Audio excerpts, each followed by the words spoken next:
मैं बचपन में भीख मांगने से मेरे जीवन की शुरुआत हुई। जैसे ये बड़ा गांव है, ये बड़ा गांव तो बड़ा है, नाम ही इसका बड़ा है। मैं तो एक छोटे से गांव से हूँ। मेरा जन्म भी मध्य प्रदेश का है, जबलपुर जिला, रेौंझा गांव। एक छोटे से गांव का हूँ मैं बचपन में भीख मांगने जाता था गांव में, सबके घर, भिक्षाम देही भिक्षाम देही। गांव के लोग मुझे, गांव की महिलाएं सूपे में सीधा लगा कर देती थी, आटा जरा सा, दाल जरा सी, चावल, थोड़ा आलू भी देती थी माताएं, थोड़ा नमक के ढेले भी हमें भीख में मिलते थे, और कोई हमें जरा कटोरी में घी भी दिया करता था। तो मैं बचपन में गांव में भीख मांगने जाता था। जब भीख मांग के आता था, जब वो आटा देता था माँ को, दाल देता था, तब हमारी माँ भोजन बनाती थी, और भोजन बनाए और फिर हम लोग उसका भोग लगाएं भगवान के मंदिर में, और फिर हम लोग खाते थे। मैं खुद भीख मांगने जाता था गांव में। मेरी शुरुआत तो यहाँ से, जब मैंने होश संभाला ना, तब मेरे कंधे में 3 झोला टांग देती थी माँ। 3 झोला मतलब एक आटा का, एक दाल का, एक चावल का। तीनों झोली में आटा चावल दाल मांग के गांव से ले आया करता था। माँ बनाया करती थी, खाया करता था। मेरे पास ना कपड़े, मेरी मौसी आती थी साल में एक बार, हफ्ते भर के लिए। तो मेरी मौसी, मेरा एक भाई है, मौसी का लड़का, वो शहर में रहता था। तो वो जीन्स शहर के लोग पहनते थे, हम गांव के थे, शुद्ध गांव के, तो जीन्स हमारे यहाँ नहीं था। तो मेरी मौसी जब आती थी तो वो कभी कभी भाई के कपड़े उतारे हुए जो वो रिजेक्ट कर देता था, तो वो ले आया करती थी। मैं उन कपड़ों को देखकर बहुत प्रसन्न होया करता था, और एक जोड़ी कपड़ा लाती थी तो 1 साल तक मौसी का इंतजार करता था कि मौसी आएगी तो कपड़े लाएगी। और वो भी कपड़े जब लाती थी तो मैं उनको बड़े शौक से, जब मैं कहीं जाता था तो उन कपड़ों को पहन के जाता था। हमारे पिताजी साल में 1 बार कपड़े दिलाते थे। मैं पैंट पहनता था बचपन में, तो दोनों पीछे छेद हो जाते थे, इतने बड़े बड़े घिस जाते थे, मतलब चड्डी दिखने लग जाती थी पैंट से, शरीर ढकता ही नहीं था। ये गरीबी है। ऐसे कपड़े मैंने बचपन में पहने। जीन्स पहनने को मैं तरसता था, महंगा आता था, पिताजी दिला नहीं पाते थे, गरीबी जरूरत से ज्यादा थी। ऐसे हाल में मैंने अपना बचपन गुजारा है। एक एक रुपए की कीमत क्या है। जब मैं भीख मांगने जाता और जरा चावल के 4 दाने गिर जाते थे ना, मैं उन्हें समेटा करता था। 4 दाने की कीमत क्या है, मेरे से बेहतर शायद आप भी ना जानो। गरीबी सब कुछ कराती है साहब। देने वाले किसी को गरीबी ना दे, जान ले ले मगर बदनसीबी ना दे। ऐसी गरीबी में हमारे पिताजी मंदिर में एक पुजारी थे। ठाकुरों का, वहां पे जमींदारों का, बड़े बड़े लोगों का मंदिर था। मंदिर बनाया तो उन्होंने पुजारी के रूप में हम लोगों को रखा। उन लोगों ने फिर हम लोगों से कहा पिताजी से कि ये मंदिर खाली करो। सावन का महीना था। पिताजी ने कहा कि अभी हमारा घर नहीं है, आप हमें बरसात तो रहने दो। उन लोगों ने सावन के महीने में घर का सारा सामान फेंक दिया। मुझे याद है हम लोग सारा सामान उठाकर, उस समय गांव में हम लोग मंदिर के पुजारी थे, एक मंदिर की पूजा करते थे, राम जानकी मंदिर था। उस मंदिर के मालिक ने, क्योंकि गांव में अक्सर जो मंदिर होते थे ना, वो माल गुजारों के होते थे, जमींदारों के होते थे, तो वो हम लोगों को, मतलब पुजारियों को रखते। अब उनका कहना है कि मंदिर खाली करो। भाई मंदिर उनका था तो वो कभी भी खाली करा सकते थे, ये उनका अधिकार था। सही था कि उन्होंने मंदिर खाली कराया, लेकिन उस समय खाली कराया जब सावन था, पानी बरस रहा था। पिताजी ने कहा बारिश के बाद खाली कर देंगे, नहीं माने, सामान डेरा फेंक दिया। तब हमारी माँ और हम सब लोग, पिताजी हम सब, दूसरों के घर में जाके रात गुजारते थे।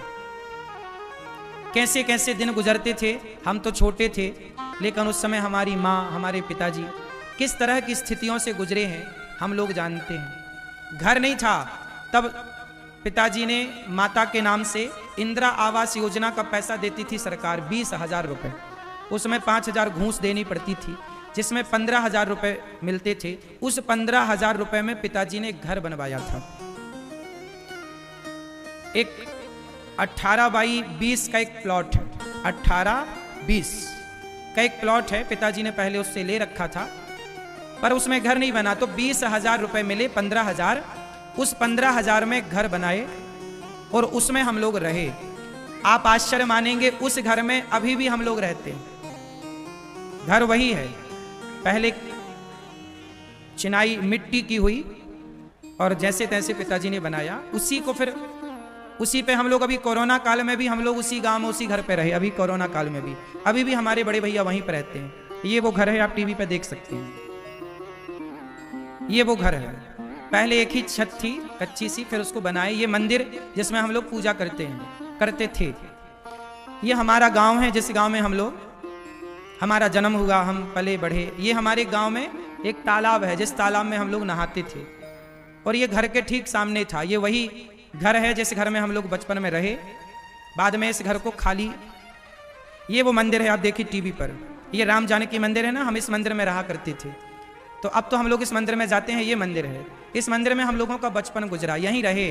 पर जब थोड़ा बड़े हुए तो मंदिर के मालिक ने यहाँ से हम लोगों को निकाल बाहर किया। ये जो बाउंड्री है ना, ये जब मैं छोटा था तब मेरे सामने हुई थी। ये जो राम जानकी मंदिर लिखा है ना, उसमें ये मेरे सामने ही लिखा गया था। इस बात को अब 20 साल हो रहे हैं, 20 साल। अब तो ये मंदिर भी अलग तरीके से हो गया, हमारे टाइम पे अलग तरीके से था। ये मंदिर, ये वही दरवाजे हैं, ये वही मंदिर है जिसमें हम लोग पूजा करते थे। ये बातें हम केवल आपको इसलिए बता रहे हैं कि देखो गरीबी क्या होती है, मेरे से बेहतर कोई ना जानता होगा। जरूरतें क्या होती हैं, हमारी तो रोटी की भी जरूरतें पूरी नहीं थी, कपड़े की भी जरूरतें पूरी नहीं थी, मकान तो था ही नहीं। रोटी कपड़ा मकान कुछ भी नहीं था हमारे पास, जरूरतें पूरी नहीं हो पाई।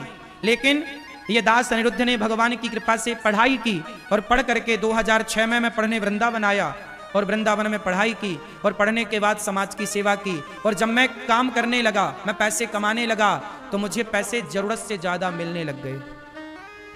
मुझे इतने पैसे मिलने लग गए कि मैं कपड़े भी पहनने लग गया, मैंने रोटी भी पेट भर खाना शुरू कर दिया और भगवान की कृपा से सब ठीक हुआ। फिर मुझे लगा कि अब तो पैसा मेरी जरूरत से ज्यादा आ रहा है। तो जब पैसा मेरी जरूरत से ज्यादा आया तो मैंने सोचा कि यदि पैसा मेरी जरूरत से ज्यादा है तो अब उस पैसे को दीन दुखियों की सेवा में समर्पित करते हैं। तो जो फुटपाथ पर वृद्ध माताएं पड़ी मुझे मिलती, जो लोग जरूरतमंद मुझे फुटपाथ पर पड़े मिलते, मैं उनको उठा उठा कर लाता और मैं कहता कि मैं अपने लिए घर नहीं बनाऊंगा, इन वृद्ध माओं के लिए घर बनाऊंगा। और आज पूरा गौरी गोपाल 290 वृद्ध माताएं रहती हैं। आज भी आप वृंदावन घूम के आना, आज भी मेरे पास घर नहीं है, मैंने घर नहीं बनाया अपने लिए। आज भी मेरे पास कोई घर नहीं है। जो वृद्ध माताएं जहां रहती हैं, उन माओं की तरह एक कमरे में ये दास अनिरुद्ध भी रहता है। मैंने आज तक अपने लिए कोई बड़ा घर नहीं बनाया कि ये घर कोई कह सकता कि ये महाराज जी का घर है। घर नहीं बनाया, मैंने वृद्ध माओं के लिए घर बनाया। जो गौरी गोपाल वृद्धाश्रम है वो वृद्ध माओं का घर है और 290 माएँ रहती हैं। मैं पैसा कमाता हूं साहब, लेकिन मेरी जरूरतें को पूरी होने के बाद भी जब विधाता ने दिया तो मैंने उस पैसे से सिगरेट नहीं पी, मैंने उस पैसे से बड़ी बड़ी गाड़ियां लेके घमंड नहीं दिखाया, मैंने उस पैसे से शराब नहीं पी, मैंने उस पैसे से उन बेसहारा माओं को सहारा दिया।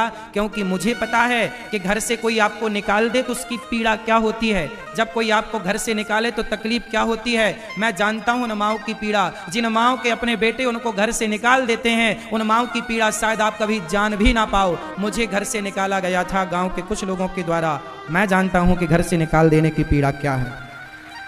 शायद भगवान ने मेरे जीवन में जो इतना संकट, इतना कष्ट, इतना दुख भेजा था ना, शायद वो मेरी पढ़ाई थी कि बेटा पहले तू सब जान ले कि कष्ट क्या होता है, गरीबी क्या होता है, तकलीफ क्या होती है। जब तक आप तकलीफ नहीं जानते ना, तब तक तकलीफ समझते नहीं है। इसलिए मैं जानता हूं कि बेसहारा माओं का दर्द क्या है। इसलिए गौरी गोपाल आश्रम में मैं समय निकाल कर, इतना व्यस्त होने पर भी समय निकाल कर, मैं उन सभी माओं के पांव दबा करके अपने पुत्र धर्म का पालन करता हूं। पैसे कमाता हूं साहब, चोरी नहीं करता। देखो ना, 3 घंटे ददरुआ धाम में कथा सुनाता हूं और वहां से भाग के यहां आता हूं, 3 घंटे आपके बीच में कथा सुनाता हूं, ओवर टाइम काम कर रहा हूं। किसके लिए?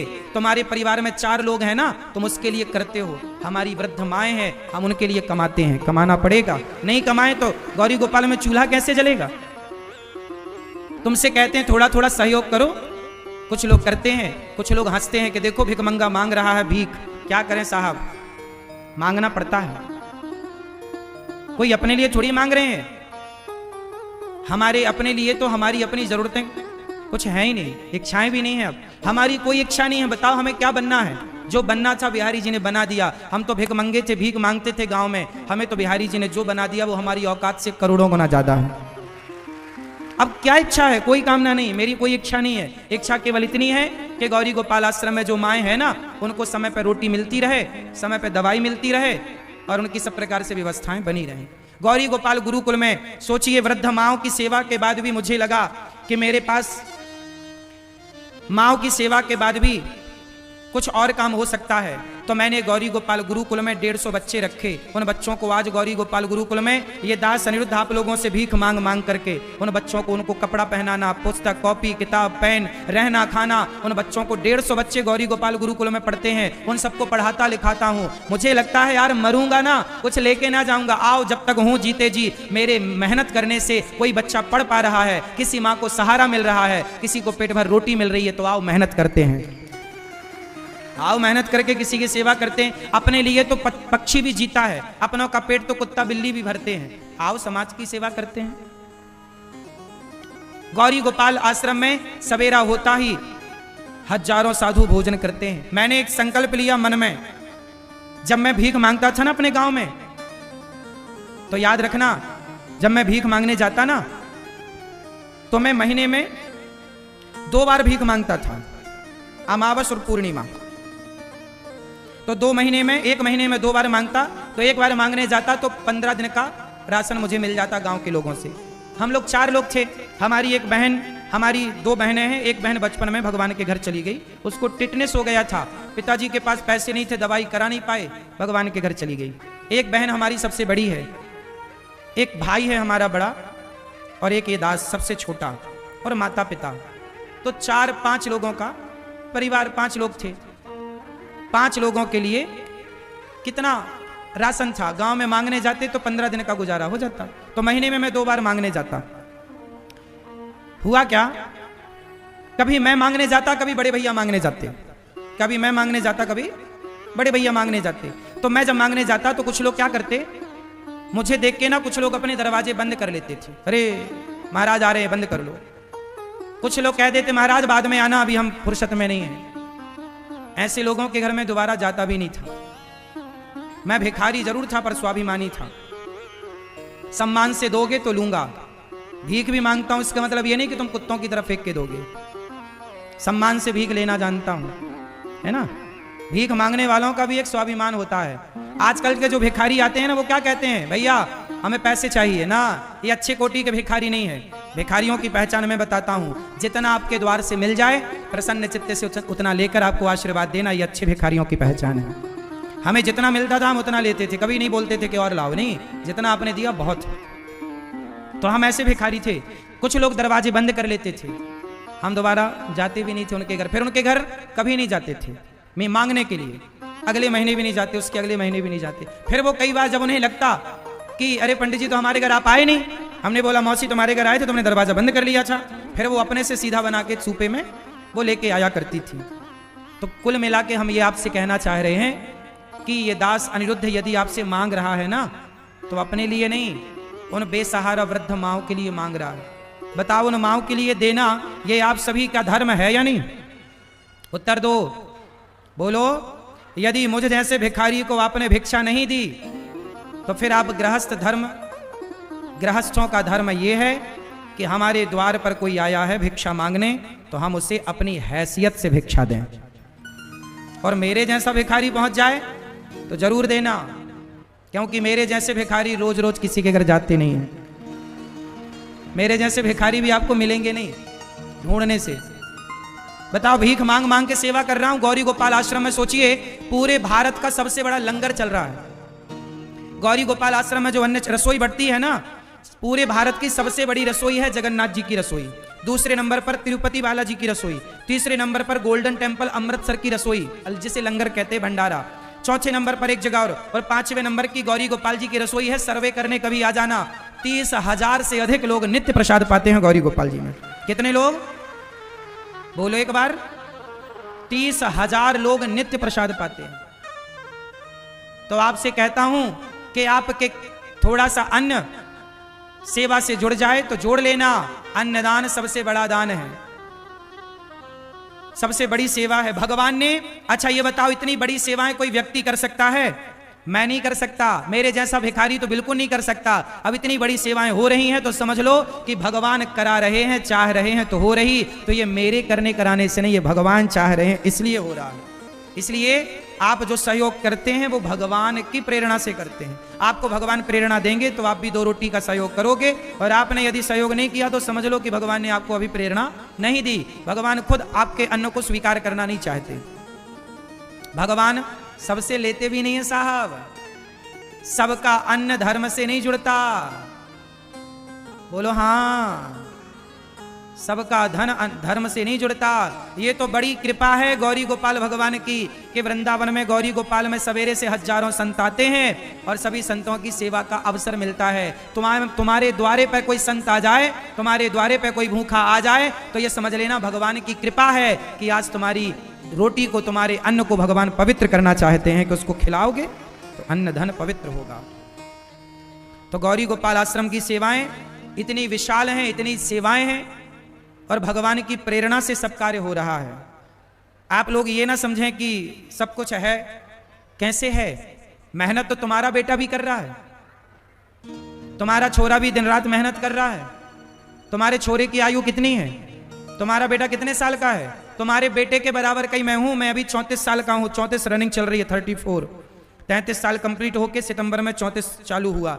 ये दास अनिरुद्ध 34 साल का है। मेरी उम्र के तुम्हारे बेटे होंगे, मेरी उम्र के तुम्हारे पोते होंगे, दादाजी जितने यहां बैठे हैं, हाँ या ना? मेरी उम्र 34 साल है। इस 34 साल की उम्र में ये दास अनिरुद्ध जितनी मेहनत करके समाज की जितनी सेवा कर रहा है, आपके बेटे भी इतनी मेहनत करके समाज का पैसा कमाना बड़ी बात नहीं है, पैसे का सदुपयोग करना बड़ी बात है। क्यों मेरी मां? सही जगह खर्च करना बड़ी बात है। आजकल के लड़के, बड़े गांव में भी इतने लड़के हैं, सब कमा रहे हैं। आपके बच्चे भी पैसे कमा रहे हैं, पर वो कमा के 500 रुपया की शराब पी जा रहे हैं, हाँ या ना? कमा के वो 1000 रुपया का मुर्गा खा जा रहे हैं। कल एक छोरा बोल रहा था परसों नरसों के मांस खाने से सेहत बनती है, मेरे को पढ़ा रहा था वो, यही छोरा। तो ये तुम्हारी औलादें हैं, मांस खाने का फायदा मुझे बता रहा था वो। तो ये तुम्हारी बच्चे, वो भी लगभग मेरी उम्र का था। तो एक वो बच्चे हैं जो मेरी उम्र के तुम्हारे मांसाहार कर रहे हैं, एक वो हैं जो शराब पी रहे हैं, और एक बच्चा मैं भी हूं। मैं भी तो अपनी मां का बेटा हूं, अपने पिता का पुत्र हूं, तो मैं भी तो एक बच्चा हूं, मेरी भी तो अपनी इच्छाएं हैं। मैं भी तो गाड़ी खरीद सकता हूं और यूं यूं चला सकता हूं, लेकिन मैंने अपने कमाई के प्रत्येक रुपए का सही उपयोग किया है कि नहीं? जोर से बोलो। इसलिए अपने बेटों को बोलना कि आप भी बेटा पैसा कमाओ, और ऐसे पैसे कमाओ कि वो पैसा किसी के काम आए, किसी की जरूरत में आप खड़े हो सकें, भूखे की रोटी बन सकें आप, निर्बल का बल बन सकें आप।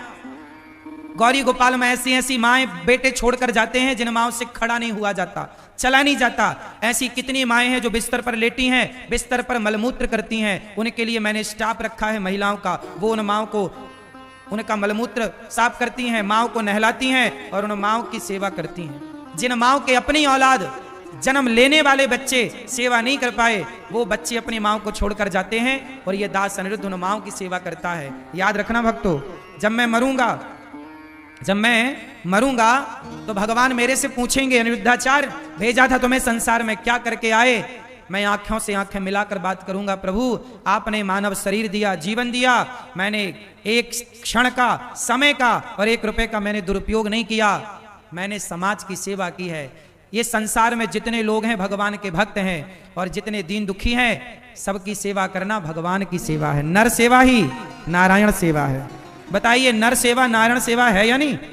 जोर से नहीं बोला जा रहा है, बोलो। नर सेवा। एक दिन मैंने सोचा कि देखो बकरा मरता है ना, बकरे के चमड़े का तबला बन जाता है, ऊंट मरता है, ऊंट के चमड़े का जूता बन जाता है, लेकिन मैं मरूंगा तो मेरे चमड़े का तो जूता भी नहीं बने। मेरा चमड़ा मरने के बाद काम नहीं आएगा, आपका चमड़ा काम आएगा? क्यों मैया? हमारा चमड़ा काम नहीं आता, लोग जला देते हैं। हमारा चमड़ा मरने के बाद काम नहीं आएगा। तो मुझे लगा जब मरने के बाद काम नहीं आना तो आओ इस शरीर से जीते जी राष्ट्र की, समाज की सेवा करें, दीन दुखियों की सेवा। इसलिए ये दास सेवा करता है, मैं सेवा करता हूं। अब अपने बच्चों को आप पाठ पढ़ाओ, चाहे सेवा का पढ़ाओ, वरना शराब और बकरे का पाठ तो पढ़े बैठे हैं तुम्हारे बच्चे। फिर ना दोष देना कि बच्चों को किसी ने समझाया नहीं। हम आए हैं समझाने, नहीं मानो तो नहीं मानो, हमारा धर्म है समझाना। जिस रास्ते पर हम चल रहे हैं, हम चाहते हैं आप भी उसी रास्ते पर चलो, और हम जिस रास्ते पर चल रहे हैं वही रास्ता सही है।